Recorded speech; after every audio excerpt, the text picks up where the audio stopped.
नमस्कार मित्रांनो, मी हेमंत.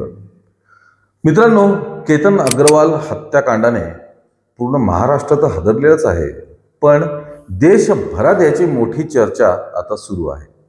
सिया गोयल या केतन अग्रवालची फियॉन्से म्हणजे त्याची होणारी बायको हिने लोहगडावरनं, पुण्याजवळच्या लोहगडावरनं कठड्यावरनं दरीत ढकलून केतन अग्रवाल याचा खून केला आणि या खुनात सिया गोयलला तिचा प्रेमी चेतन चौधरी याने साथ दिली. दोघांनी मिळून ही हत्या केली.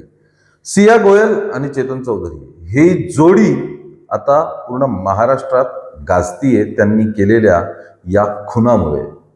पण चेतन चौधरी आणि सिया गोयल यांची ओळख कशी झाली, यांची भेट कशी झाली, त्यांचे प्रेमसंबंध कसे जुळून आले आणि ते हत्याकांडापर्यंत कसे पोहोचले याची एक वेगळीच कहाणी आहे. एक दोन दिवसांपूर्वी सिया गोयलचा भाऊ, सिया गोयलला तर 23 जूनलाच पोलिसांनी अटक केली आहे, चेतन चौधरीला पण अटक केली आहे. 7 दिवसांच्या पोलीस कोठडीत हे आहेत. या केसच्या निमित्ताने आता पोलीस या दोघांशी निगडीत वेगवेगळ्या लोकांची चौकशी करत आहेत आणि याच चौकशीसाठी पोलिसांनी एक दोन दिवसांपूर्वी सिया गोयलचा भाऊ साहिल गोयल याला बोलवलं होतं. साहिल गोयल हा सिया गोयलचा सख्खा भाऊ. साहिल गोयलला क्रिकेटची फार आवड. तो पुण्यातल्या वेगवेगळ्या क्लबतर्फे क्रिकेट खेळतो. क्रिकेट चांगलंही खेळतो. असं म्हणतात की त्याला 100-125 अवॉर्ड्स आणि ट्रॉफीज त्यांनी क्रिकेटमध्ये जिंकलेल्या आहेत. Man of the match, man of the series वगैरे अशा प्रकारच्या पुणे लेवलच्या जिल्हास्तरीय. त्याला रणजी खेळण्याची त्याची इच्छा होती. कोइन्सिडेंटली म्हणजे योगायोगाने सिया गोयलचा प्रियकर चेतन चौधरी हा सुद्धा क्रिकेटर, क्रिकेटचा फॅन, क्रिकेट खेळण्याची त्याला आवड. त्याने सुद्धा 100-125 ट्रॉफीज आणि वेगवेगळी बक्षिसं जिंकलेली आहेत. हे दोघेही जण क्रिकेटर म्हणजे सिया गोयलचा प्रियकर आणि सिया गोयलचा भाऊ. 1-1.5 वर्षापूर्वीपर्यंत सिया आणि चेतनची ओळख सुद्धा नव्हती. योगायोगाने वेगवेगळ्या क्लबकडनं खेळत असताना चेतन चौधरी आणि साहिल गोयल या दोघांनाही एका टुर्नामेंटसाठी एकत्र एकाच क्लबतर्फे खेळण्याची संधी मिळाली. म्हणजे दोघंही जण एकाच टीममध्ये आले आणि त्यांनी ती मॅच खेळली. त्यानिमित्ताने एकाच टीममध्ये खेळत असताना या दोघांची ओळख झाली. सिया गोयलचा भाऊ साहिल गोयल आणि चेतन चौधरी जो दुसरा खुनी आहे, या दोघांची ओळख झाली, मैत्री झाली आणि मग ते सातत्याने सोबत खेळू लागले. एके दिवशी पुण्यात 2 क्लबमध्ये मॅच होती एक. या मॅचच्या वेळी साहिलने आपली बहीण सिया हिला विचारलं की तुला क्रिकेट मॅच बघायला यायचंय का? जर सुट्टी असेल, तू काही करत नसशील तर चल माझ्यासोबत, आपण माझी मॅच बघ. सिया पण तयार झाली. ती म्हणाली चालेल मी पण येते. आणि सिया आपल्या भावासोबत त्याची क्रिकेट मॅच बघण्यासाठी म्हणून गेली. मॅच झाली, मॅच संपली आणि त्यावेळी साहिल गोयलनेच आपली बहीण सिया गोयल हिची ओळख आपला क्रिकेट क्षेत्रातला मित्र चेतन चौधरी याच्याशी करून दिली. तेव्हा हाय हॅलो झालं, तोंड ओळख झाली आणि मग सिया गोयल ही आपल्या भावासोबत बऱ्याचदा क्रिकेट मॅच बघण्यासाठी म्हणून जाऊ लागली पुण्यातल्या वेगवेगळ्या ठिकाणी, वेगवेगळ्या क्लबतर्फे. या दरम्यान चेतन सुद्धा क्रिकेट खेळत असल्यामुळे त्यांची आणि सियाची वारंवार भेट होऊ लागली. साहिल गोयलने सुद्धा आपल्या बहिणीची मैत्री आहे, आपलेच मित्र आहेत सगळे असं समजून, एक फ्रेंड सर्कल समजून, काही म्हणला नाही, त्यांची मैत्री होत होती. अगदी मागच्या वर्षी 2025च्या ऑक्टोबरपर्यंत सिया गोयल आणि चेतन चौधरी यांची फक्त हाय हॅलो पुरतीच मैत्री होती. मागच्या वर्षीच्या दिवाळीत सियाचा भाऊ साहिल याने दिवाळी निमित्त एक पार्टीचं आयोजन केलं आणि या पार्टीत आपल्या कॉलेजचे वगैरे सगळ्या मित्रांना इन्व्हाइट केलं.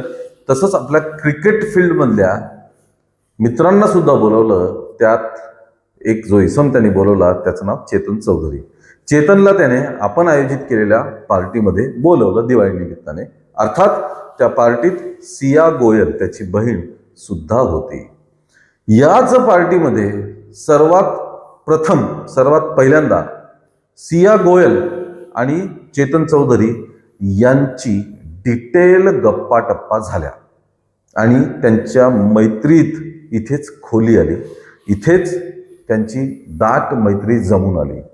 नंबर एक्सचेंज झाले. दोघांचे आतापर्यंत नंबरही नव्हते. नंबर त्यांनी एकमेकांना दिले आणि मग एकमेकांना टेक्स्ट, व्हॉट्सॲप मेसेजेस आणि फोन कॉलद्वारे ते गप्पा मारू लागले. गप्पा मारता मारता अगदी काही दिवसात चेतन चौधरी आणि सिया गोयल यांच्या प्रेमसंबंधांना सुरुवात झाली. दोघं भेटू लागले, सोबत फिरू लागले, वेळ घालवू लागले, फोनवर गप्पा मारू लागले. हे सर्व सिया आणि चेतन करू लागले होते.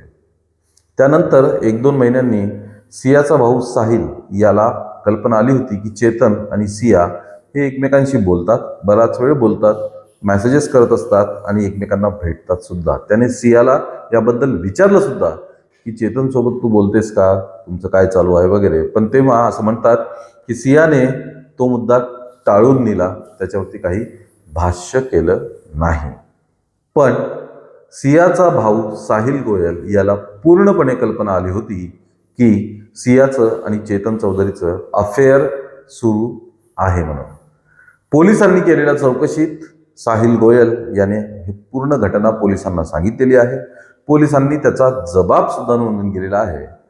एकंदरीत असं म्हणायला हरकत नाही की केतन अग्रवाल हत्याकांड जे सिया आणि चेतन चौधरीने केलं, जर या साहिलने आपल्या बहिणीची ओळख त्या चेतन चौधरी सोबत करूनच दिली नसती, क्रिकेट मॅच बघायला नेलंच नसतं, तर कदाचित केतन अग्रवाल जिवंत असता किंवा हे लग्न एका वेगळ्या पद्धतीने मोडलं असतं, केतन अग्रवालचा जीव गेला नसता. त्यामुळे साहिलने आपल्या बहिणीलाच चेतन चौधरी सोबत इंट्रोड्यूस करून दिलं.